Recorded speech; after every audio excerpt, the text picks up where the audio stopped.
In this video, we'll see about how we can launch a subflow from a flow. So consider I have a scenario. I need to create a screen flow which will take case ID as the input, and that case ID should be closed. So that means we have to create a screen flow to close the case. So for that, we're going to create two flows here. One is screen flow and other is auto launch flow. And we will call our auto launch flow from our screen flow. So we're gonna first we're gonna create an auto launch flow. I'll just click on the settings icon and go to setup, and in the find box just search for flows, click on flows,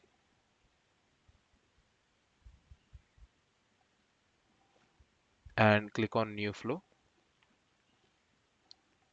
select auto launch flow, click on next, select auto layout. So the first thing is we're going to create a new resource to store the case ID. So what exactly we are doing here is we're going to create a screen flow, and in the screen flow we're going to capture the case ID and just pass that case ID to this auto launched flow. So for that we need to store that case ID in this flow, right? So for that purpose we're going to create a new resource of resource type variable. I'll just name this as case ID. I'll just give the description as to store the case ID coming from the screen flow, should not allow multiple values, and the data type should be text, and make sure it should be available for input. So availability outside the flow, it should be available for input, and just click on done. So we are getting the case ID. It's time to update the case. To update the case, I'm going to use this element called as update record. I'll just name this as update case to close status. And here we need to filter the case records. So I'm going to specify the condition here. So the S object is case, and the filter condition is where case ID equal to the case ID resource which we created. And here we need to give the fields which I need to update. So I'm going to update the status to closed. That's it. Now just click on done. And also what I'll do is I'll just another I'll just create another resource called as status, which is like a text data type. And basically what's the purpose here is, so we're going to call our auto launch flow from our screen flow, and from screen flow we're going to pass case ID, and in auto launch flow it will get the case ID from the screen flow and just update the case. And again we need to send some output values to that screen flow. So we're gonna create a new resource called as status. For this, if the record updation is successful, we're gonna send a message like record updated successfully, or if there is any error message, we're gonna send a message of that fault message. So basically it, and once once you are creating this variable, once you are creating this output variable, make sure it should be available for output. The reason why we need to check this box, because we need to send this value from our auto launch flow to our screen flow. So just click on done, and here I'm going to add an assignment activity to assign to update the status value. So I'll just update the status variable which we created to this message called as record case updated successfully,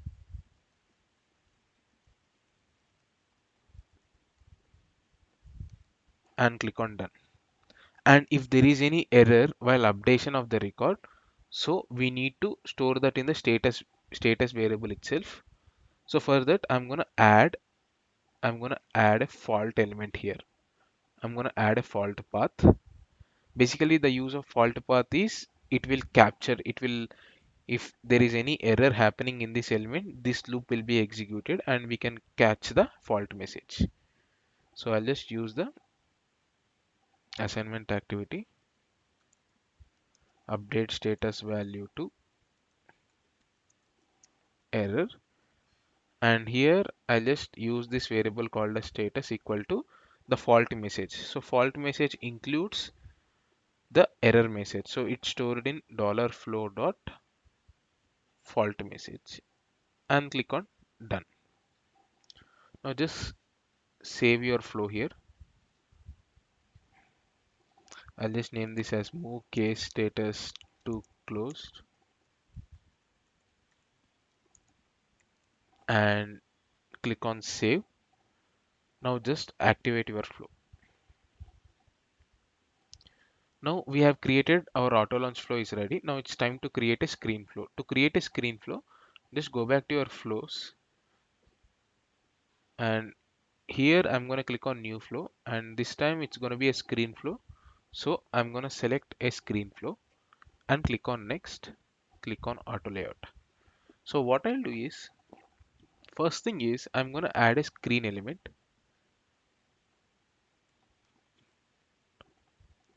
I'll just name this screen as capture case ID and I'll just drag an input box.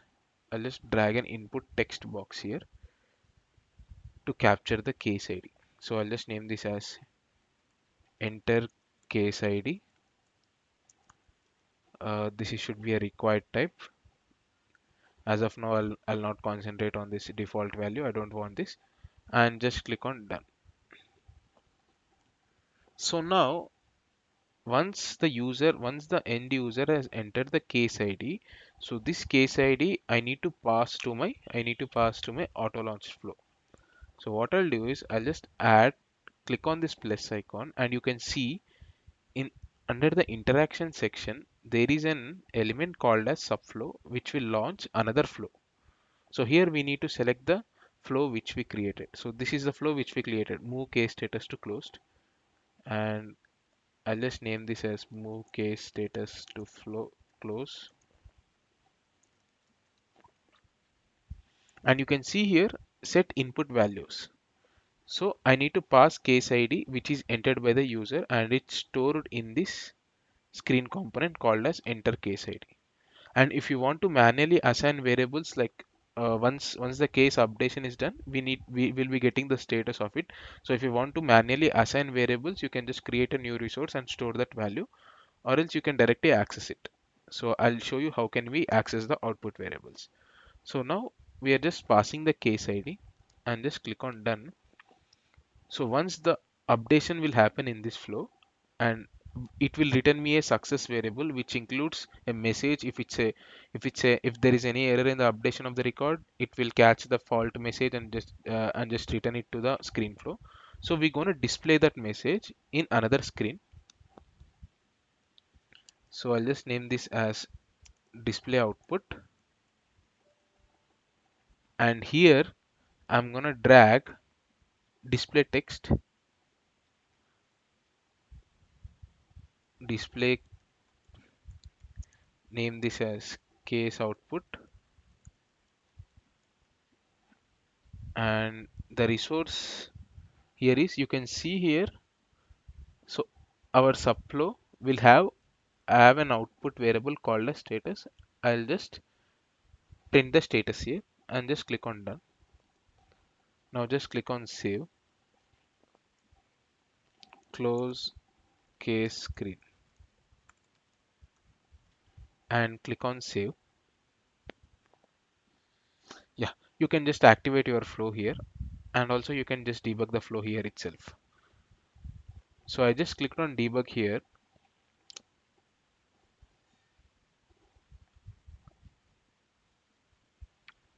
Click on run. So here we are showing a screen. Basically, this is the screen which we created. So in the first screen, we are capturing the case ID. So that means the end user should enter the case ID and that case ID is passed to our auto launch flow. And in the auto launch flow, we are performing an update operation. So I'll just show you the auto launch flow which we created. So the case ID we are capturing the case ID from the screen flow and just we are updating the case status. And if there is any error in the updation status, that means we are assigning the status value to error. We are just assigning the status value to fault message and returning the same value to the screen flow. and we are displaying the output in the another screen element. So now I'll just go back to any of the case in my org. So I'll just click on this case tab, and this is the case I just want to close. I'll just copy the case ID from the URL, and this is a case I just want to close. As of now, the case status is escalated.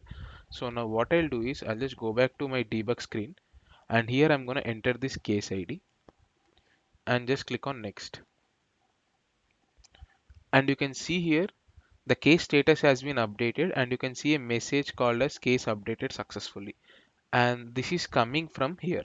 There is no error while updating the case, and you can see the status case updated successfully. That's it. And if I go back to my case and just do a refresh here, this case status should be moved to closed. I'll just do a refresh. You can see the case status has been updated to closed. Now, if there is any error while updating the records, for example, if there is any validation rule or a custom validation rule, something happening while updating the record, so that is captured by this fault message, and that fault message is displayed in the screen. So what I'll do is I'll just enter some dummy case ID here and just click on next. And you can see here I got an error, like when this error occurred when the flow tried to update the records. And also you can see for example, any records that the flow was ready to create are were committed to the databases, the transaction committed, and this error basically came from the subflow. So it's updating the status value to this message, and this message is printed in the fault message.